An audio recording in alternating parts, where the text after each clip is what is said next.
Ok, boa noite a todos. Agradeço a presença de todos nessa casa, como o Roberto estava falando.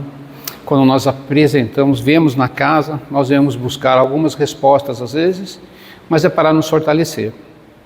E que cada um que esteja aqui hoje possa receber sim as palavras e saírem daqui mais fortalecidos.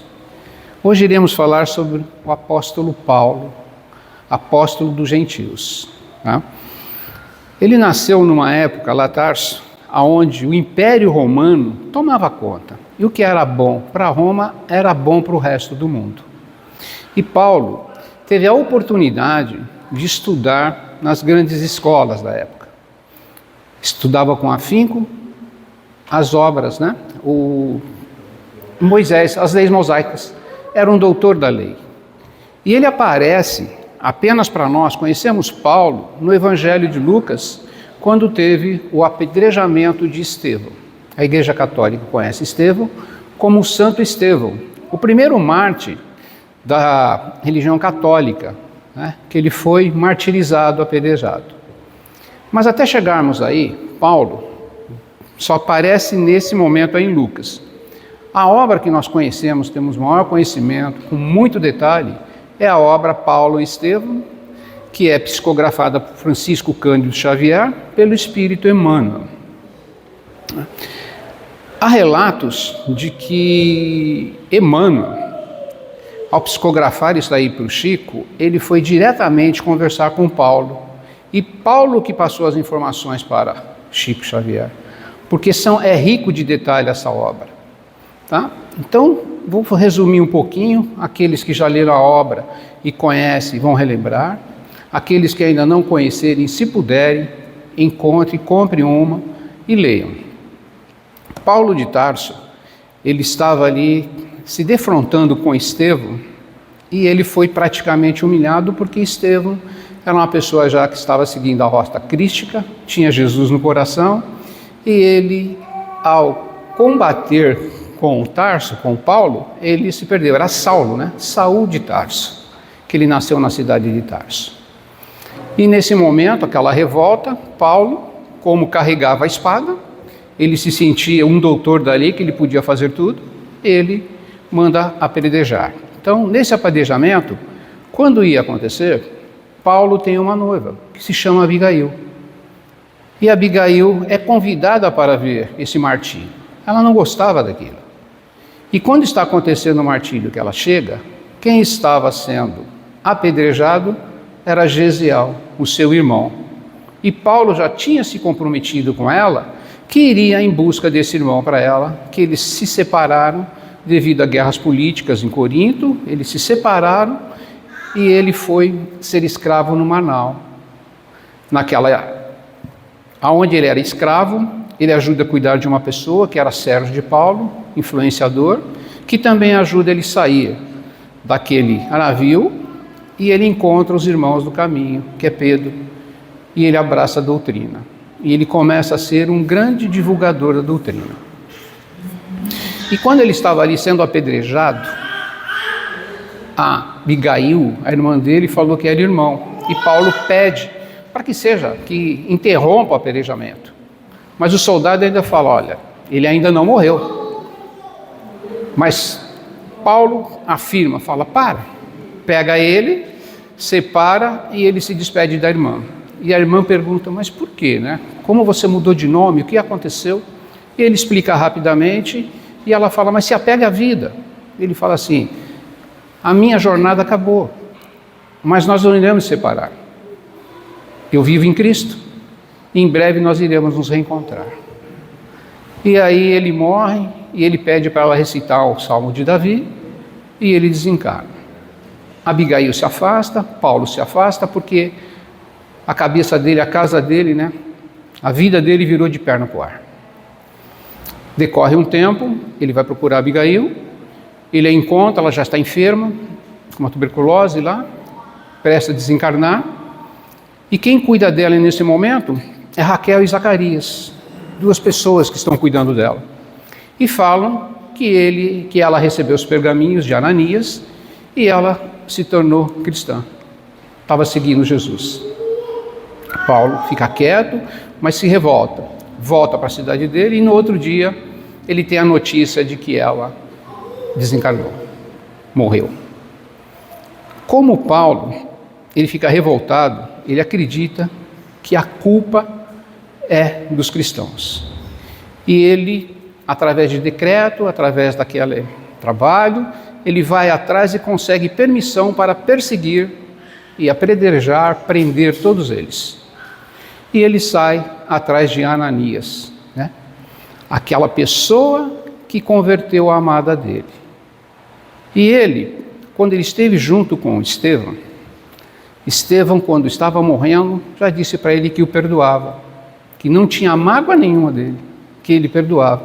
E quando ele está morrendo também, Estevão ajoelha e pede para Deus perdoar aquelas pessoas que estão fazendo aquilo, porque eles são ignorantes. Ignorantes no sentido de conhecer o verdadeiro sentido da vida. Paulo de Tarso sai e vai para Damasco. E a maioria de nós só conhecemos Paulo de Tarso porque ele caiu de uma montaria, né? E vulgarmente nós falamos caiu do cavalo. E aí eu pergunto a nós, quem nunca caiu do cavalo aqui, né? Porque cair do cavalo significa estar indo para um caminho correto, que a gente pensa que é correto, e de repente cai. Mas é uma queda figurativa, que hoje não temos nem cavalo, né? Nós não vamos nem em rodeio. Pessoa que vai para o rodeio, ele está pronto para cair do cavalo mesmo, porque faz a parte dele. Mas uma queda de um degrau, aonde nós paramos e refletimos sobre a nossa vida. Uma queda de uma moto, onde se quebra uma perna, onde a recuperação é difícil, uma queda de bicicleta, uma queda financeira. Então, esse é o comparativo que nós vamos trazer para o dia de hoje, estudando isso. Como Paulo superou isso e como nós superamos as nossas quedas. Tem um ditado chinês que diz, se você caiu 7 vezes, levanta 8 vezes. E uma letra de uma música que diz, levanta, sacode a poeira e dá a volta por cima. Que poeira é essa que nós temos que sacudir e que volta é essa que nós temos que dar? Porque cair do cavalo é fácil, né? Mas o nosso orgulho não reconhece. Alguém já ligou o GPS, ele manda para ir para um lugar, e a esposa do lado fala, não é esse caminho. Mas eu estou seguindo o GPS. Mas você está indo para o caminho errado. Mas você continua, né? Vamos embora. Aí chega lá na frente, que fala, vamos voltar? Vamos. Mas o seu orgulho, a gente fala, tá certo, mas eu já tinha vindo por aqui, a gente tem desculpa. E Paulo de Tarso, quando cai do cavalo, ele cai, aquela luz que o cega, ele escuta uma voz naquele momento, Saul, Saul, por que me persegues? Ele não responde, ele responde com outra pergunta, quem é, Senhor? Eu sou Jesus, aquele que me persegues. E Saulo diz, o que queres que eu faça? Se nós notarmos bem nesse trecho, ele não respondeu a pergunta de Cristo, porque ele era um doutor da lei, letrado, conversava, podia fazer palestras, era poliglota, falava grego, latim, aramaico, hebraico, ele tinha o dom da palavra, mas ele não teve argumentos para falar com Jesus, porque estava perseguindo. Aquele momento que ele caiu, aquela luz o cegou e ele sabia que estava indo por um caminho errado. E quando nós erramos, vem toda aquela na nossa cabeça, aqueles erros que nós cometemos por acreditarmos que estávamos fazendo uma coisa certa. Então, ele pergunta, o que queres que eu faça? E Jesus fala, entra na cidade e lá será dito o que vai ser feito. É o seguinte, né? Ele foi para a cidade, mas foi uma propaganda enganosa, porque ninguém falou para ele o que ele tinha que fazer. Ele vai e aguarda, fica 3 dias cego, meditando, e através da mediunidade, Jesus entra em contato com Ananias e diz para ele ir ao encontro de Saulo. E Ananias questiona Jesus, mas Saulo não é aquele que veio me catar, aquele que ia me degolar, e só quer que eu vou lá? A gente, mesmo quando recebe uma informação de Jesus, a gente questiona. E Ananias fez isso, mas ele foi. E quando ele encontra Saulo, ele coloca a mão nele e ele começa a enxergar. E aí ele fala: o que queres que eu faça? O que eu devo fazer? E Ananias fala para ele que tem que aguardar, e logo ele vai saber o que ele tem que ser feito. Ele fica naquele momento, ele sai de lá, Paulo, os amigos os abandonam, acham que ele ficou louco, ele vai, depois de um tempo, atrás dos pais, o pai também rechaça ele, mas o pai dá um dinheiro para ele. E ele, naquele momento, Paulo, Saulo, que era orgulhoso, não ia nem pegar o dinheiro, mas ele sabia que ele teria necessidades e teria que passar por aquilo. E ele pega esse dinheiro e sai. Aí ele vai atrás de quem? Atrás de Pedro, na casa de caminho. E aí também ele não é aceito. Por quê? Ele era um perseguidor, ele cometia atrocidades contra os cristãos. E como é que uma pessoa pode mudar de um momento para outro? E nós sabemos disso. Nós às vezes demoramos muito tempo no caminho. Paulo mais ou menos começou a estudar com 14 anos, aos 28 anos foi o momento que ele aparece, e aí ele vai começar um caminho. Se recolhe 3 anos no deserto, com os amigos Prisca e Áquila, aqueles 2 amigos que se tornaram dele. E ele acaba sabendo, descobrindo que ele perseguiu o pai desses amigos. E ele se sente envergonhado. Então são 3 anos em um local, no deserto. Nós não conhecemos o que é o deserto, mas o deserto é aquele momento de solidão, onde nós vamos refletir a nossa vida. E até então, ninguém falou nada do que ele ia fazer. Ele não tinha nenhum escopo de trabalho. Ele começa a buscar, a fazer o bem. E Paulo, nesse momento, que em um dia que ele está em um local, ele vai para uma caverna, andando, e quando ele chega, ele saiu de uma cidade para outra, não ia dar tempo, ele entra numa caverna. E ele entra num estado febril, ele entra assim, trêmulo, doente. Ele parado ali, ele tem uma visão. Ele se desdobra, porque não foi um contato físico, foi um contato espiritual. E ele vê 2 pessoas chegando perto dele. Era Estevão e Abigail, sua noiva. E ele começa a conversar isso mentalmente, ela não se materializa, e ele fala: mas o que eu devo fazer? E Abigail fala para ele: trabalha. Porque o trabalho, a gente sabe que enobrece o homem. E aí ele vai para o outro, porque ela usa 4 verbos. Espera, mas não é o de esperar, é de esperança. Tenha esperança. Trabalha, espera. O que mais que ele fala ali? Deixa eu ver até aqui. Para ele se dedicar ao trabalho mesmo, para ele ter fé, esperança, porque ele não está sozinho. E ele não se sente mais sozinho ali. Porque ele tem que continuar um trabalho. E no outro dia, ele sai e vai continuar esse trabalho. E lembrando também que uma pessoa que ajudou ele foi Barnabé. Se Barnabé não estivesse ajudando ele, nem aparece muito na Bíblia, talvez nós não estaríamos falando de Paulo.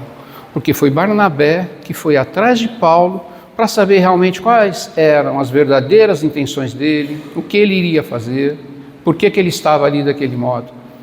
Porque ele não conhecia Jesus e ele viu Jesus espiritualmente. Aquela luz era o Espírito de Jesus. Os apóstolos que conviveram com Jesus chegaram a ver Jesus depois, quando ele se materializa, depois da crucificação. E Paulo não, somente o Espírito que ele viu. E ele segue nessa jornada trabalhosa, recebendo pedradas, aquilo que ele fez. Então, ele nasceu 5 anos depois de Cristo e vem a falecer aos 62 anos. Então, ele teve mais ou menos 34 anos de trabalho para poder se fortalecer, para poder reparar o que ele fez. E ele teve esse apoio da espiritualidade muito forte.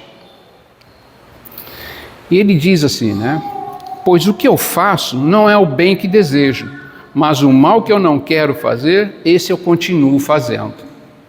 E nós, quantas vezes nós falamos para nós mesmos que não vamos cometer esse erro, que nós não vamos fazer a mesma coisa, que eu vou mudar, que eu vou parar de beber, que eu vou parar de ver coisas que não devo, que eu vou parar com a maledicência, e nós não conseguimos. E o bem que a gente quer fazer, a gente não consegue, porque é mais forte isso. Como é que a gente vence esses detalhes? É na perseverança. Então, quando Paulo está fazendo isso, ele está indo para aquele conhecimento, conhece a ti mesmo. Ele começa a perceber que ele precisaria mudar o quê? Desconstruir aqueles 15, 16 anos que ele estudou. Porque ele entrava em atrito com os apóstolos às vezes, porque eles tinham que seguir a lei. Um exemplo foi a parte da circuncisão. Ele era ainda adepto àquele judaísmo. E aí eles vão colocando para ele, e ele vai se adaptando ao amor. Porque assim, o que Abigail falou, ama, trabalha, espera e tenha fé. Então foi isso que ele estava ali, trabalhando com isso, nesse momento. E tem uma letra de uma música que fala assim: é preciso amar as pessoas como se não houvesse amanhã. Porque se você parar para pensar, na verdade não há. Então nós estamos vivendo hoje e o amanhã a Deus pertence. Nós não sabemos se chegaremos amanhã. Hoje é o momento que nós estamos vivendo. E o passado foram as decisões que nós tomamos para chegarmos até aqui. Há poucas horas atrás, alguns minutos, vocês escolheram vir por uma casa espírita para escutar alguém falando sobre Cristo. E essa decisão nos trouxeram até aqui. Agora, o presente é aquilo que nós vamos viver. Como é que nós estaremos amanhã quando acordarmos? Estaremos melhores? Estaremos refletindo? Buscando um entendimento maior? O que nós vamos fazer? E Paulo, como era um doutor da lei e falava várias línguas, ele nos diz: ainda que eu falasse a língua dos anjos, sem amor eu nada seria. É só o amor que conhece a verdade. O amor é bom, não quer o mal, não sente inveja, não se envaidece. E esse amor que nós falamos é aquele amor que Cristo nos ensina: amar o próximo como a ti mesmo. Porque se nós pararmos para pensar, o próximo, nós temos o próximo e o próximo distante. Às vezes, está tendo uma guerra lá na Ucrânia, nós vamos orar para que eles estejam bem, para que chegue a paz. E às vezes nós temos um vizinho e nós temos o próximo dentro de casa. E como é que nós estamos estendendo a mão? Entre Deus e eu existe uma ponte. E essa ponte se chama o próximo. Então, a partir do momento que nós tratamos o nosso próximo melhor, amamos, nós vamos nos aproximando de Deus. E ele chega a afirmar, depois de um certo tempo: não mais vivo eu, mas o Cristo vive em mim. Tudo posso naquele que me fortalece. E aí, para se fortalecer, ele lembra também da palavra de Abigail, que falou para ele: perdoa. Porque quem perdoa realmente sabe que o benefício primeiro é para ele. Quando Estevão aparece para Paulo, ele não se sente que ele seria questionado por Estevão: por que você me apedrejou, mandou apedrejar? Era só o amor ali, que ele estava se comunicando com ele, fazendo o melhor para ele. E ele nos ensina: ser caridoso permanentemente, permaneça na caridade fraternal, não vos esqueçais da hospitalidade, porque por ela, alguns não sabendo, hospedaram anjos. Às vezes, nós somos ingratos por alguma pessoa, maltratamos, acreditamos que o nosso silêncio é melhor, né? Deixar que o tempo resolva, mas o tempo não resolve as coisas sozinhos. É bom a gente falar: olha, tudo tem o seu tempo, o tempo de Deus. Mas esse tempo também é um tempo de reflexão interna, que nós temos que realmente repensar naquilo que fizemos e como fizemos. Como é que eu posso reparar?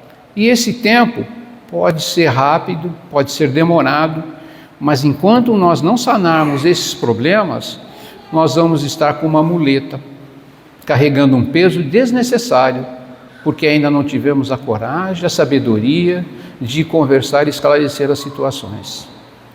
Portanto, cada queda nossa é uma oportunidade de um recomeço. de levantarmos, agirmos melhores, sermos o quê? Mais amigos daqueles que estão próximos de nós. E tenha fé. Emmanuel nos diz, no livro Consolador, como se poderia definir a fé.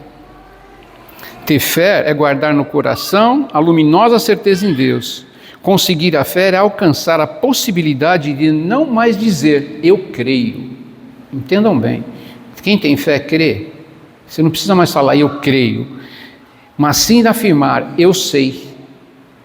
Né? Ter a certeza disso. Certeza de que a nossa vida continua, que daqui a pouco esse tempo acaba. E como eu vi uma mensagem espetacular, o que existe de comum entre a morte e o nascimento. É de comum. Que a morte e o nascimento é o primeiro dia de um recomeço. Então nada termina. Nós estaremos recomeçando a partir do nascimento. E esse recomeço não é só para quem chega, não. É para o pai, para a mãe, para aquele que está do lado. É para aquele amigo, é para aquele médico. E quando desencarnamos, é um novo recomeço para o espírito que se liberta dessa matéria. E que, se estivermos bem, iremos diretamente nos encontrar com os nossos melhores amigos espirituais. E nesse momento é que nós estamos aqui aprendendo isso, nos preparando para esse dia que chegará. É a morte, é o primeiro dia de um recomeço, de um novo ciclo e o nascimento também.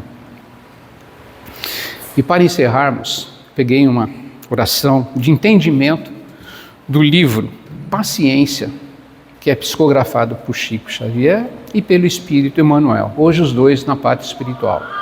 Eu não tenho memória para falar tudo isso, então vocês me perdoem, me desculpem e eu vou ler.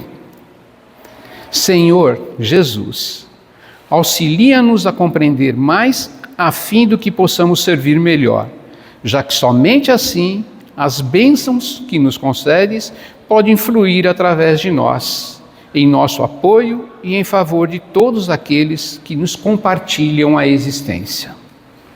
Induze-nos à prática do entendimento que nos fará observar os valores que, porventura, conquistemos, não na condição de propriedade nossa, e sim um manancial de recursos que nos compete mobilizar no amparo de quantos ainda não obtiveram as vantagens que nos felicitam a vida. E ajuda-nos, ó Divino Mestre, a converter as oportunidades de tempo e trabalho com que nos honraste em serviço aos semelhantes, especialmente na doação de nós mesmos, naquilo que sejamos ou naquilo que possamos dispor, de maneira a sermos hoje melhores do que ontem, permanecendo em Ti o tanto quanto permanece em nós, agora e sempre. Boa noite, gratidão, obrigado por terem me ouvido.